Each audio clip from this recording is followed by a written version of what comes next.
భీమిలిలో అటు సముద్రం ఇటు జన సముద్రం కనిపిస్తా ఉంది ఈరోజు.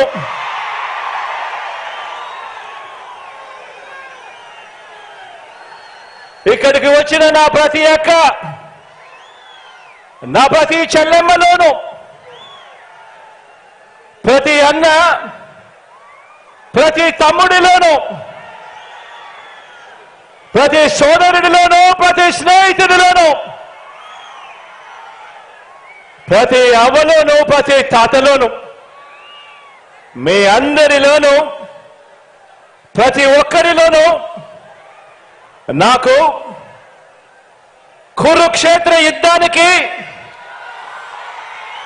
సిద్ధమైన పాండవ సైన్యం సేనాధిపతులు ఇక్కడే కనిపిస్తా ఉన్నారు. ఈ వేదికలో నుంచి ఇక్కడే చూస్తా ఉంటే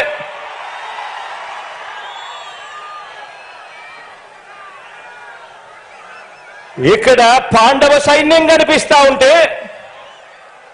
అక్కడ కౌరవ సైన్యం ఉంది.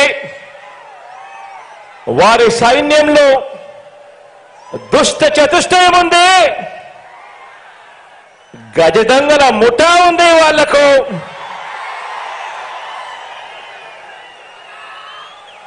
వారి వ్యూహాలలో, వారి కుట్రల్లో, వారి కుతంత్రాలలో, మోసపూరిత వాగ్దానాల్లో, వెన్నుపోట్లు, పొత్తులు, ఎత్తులు, జిత్తుల పద్మవ్యూహం కనిపిస్తా ఉంది అక్కడ.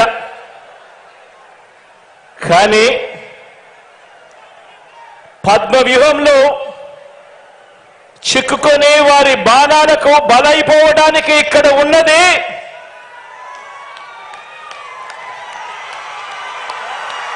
అభిమన్యుడు కాదు,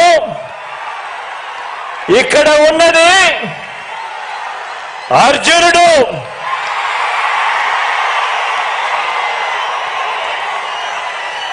ఆ అర్జునుడికి తోడు ప్రజలు, దేవుడి దయ, ఇక్కడ ఉన్న నా అన్నదమ్ములు, నా అక్క చెల్లెమ్మలందరూ, ఇంతమంది కార్యకర్తలు, ఇంతమంది అన్నదమ్ములు, ఇంతమంది తోడు కృష్ణుడి రూపేణ మీ అర్జునుడికి, మీ బిడ్డకు ఇంతటి అండదండలిస్తా ఉన్న పరిస్థితులు ఇక్కడ ఉన్నాయి. కాబట్టి మీ బిడ్డ భయపడడు, మీ బిడ్డ తునకడు. మీ బిడ్డకు మీ అందరి అండదండలు ఉన్నంత కాలం, ఈ 56 నెలల్లో మనము పేద ప్రజల మీద ప్రేమతో, బాధ్యతతో అమలు చేస్తా ఉన్న ఆ పథకాలు, ఆ స్కీములే మనకు బాణాలు, మనకు వస్త్రాలు. ఈ యుద్ధంలో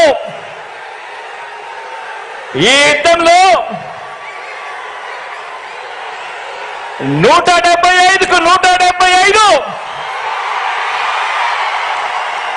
టార్గెట్, 175కు 175 వైఎస్ఆర్ కాంగ్రెస్ పార్టీ టార్గెట్. ఈ యుద్ధంలో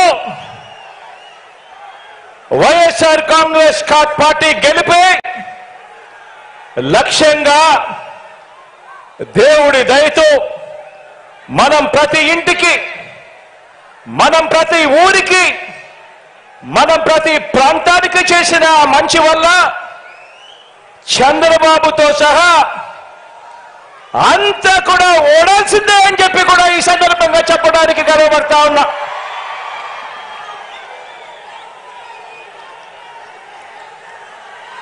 మనకు అంతటి గొప్ప విజయాన్ని అందించే అంశాలేమిటో మీ అందరితో కూడా పంచుకునేందుకు ఇక్కడ ఈ భీముని పట్నంలో ఈరోజు సమావేశమయ్యాం. ఇక్కడ అందరం కూడా ఈ సమావేశం 2024 ఎన్నికల్లో మన పార్టీ జైత్ర యాత్రకు మరో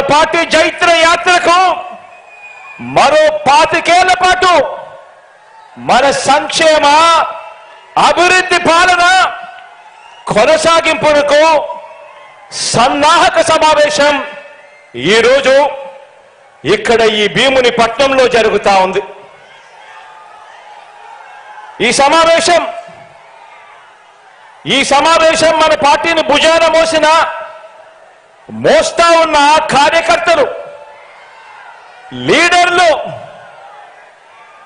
అభిమానులకు, ఆత్మీయులకు మరింత ఆత్మవిశ్వాసం నింపే సమావేశం ఈరోజు ఈ భీముని పట్నంలో జరుగుతా ఉంది. ఈ సమావేశం మేనిఫెస్టో ద్వారా మనం ఇచ్చిన ప్రతి మాట అధికారంలోకి వచ్చిన తరువాత త్రికరణ శుద్ధితో ఆ మేనిఫెస్టోలో చెప్పిన ప్రతి మాటను నెరవేరుస్తూ ఆ మేనిఫెస్టోను ఒక బైబిల్గా, ఆ మేనిఫెస్టోను ఒక భగవద్గీతగా, ఆ మేనిఫెస్టోను ఒక ఖురాన్గా భావిస్తూ ఏకంగా 99% హామీలను నెరవేర్చిన పార్టీగా మీతో నా ఆలోచనలను పంచుకునేందుకే ఈ సమావేశం. గతంలో ఎప్పుడైనా కూడా గమనిస్తే ఎన్నికలకు ముందు పార్టీలు మేనిఫెస్టో అని చెప్పి, ఎన్నికల ప్రణాళిక అని చెప్పి రిలీజ్ చేస్తాయి. ఎన్నికలు అయిపోయిన తర్వాత చెత్తబుట్టలో వేస్తా ఉన్న సాంప్రదాయాన్ని మనం చూసాం. మొట్టమొదటిసారిగా నేను చెప్తా ఉన్నా, మీ బిడ్డ ప్రభుత్వం దాన్ని మార్చింది అని చెప్పి.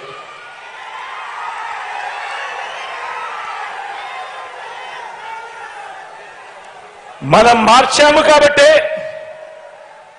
ప్రజలకు మనం దగ్గరయ్యాము కాబట్టి ప్రతి ఇంట్లోనూ మీ బిడ్డను, మీ బిడ్డను, మన వైఎస్ఆర్ కాంగ్రెస్ పార్టీని తమ పార్టీగా ప్రజలు భావిస్తా ఉన్నారు. కాబట్టి చంద్రబాబు లాంటి 75 ఏళ్ల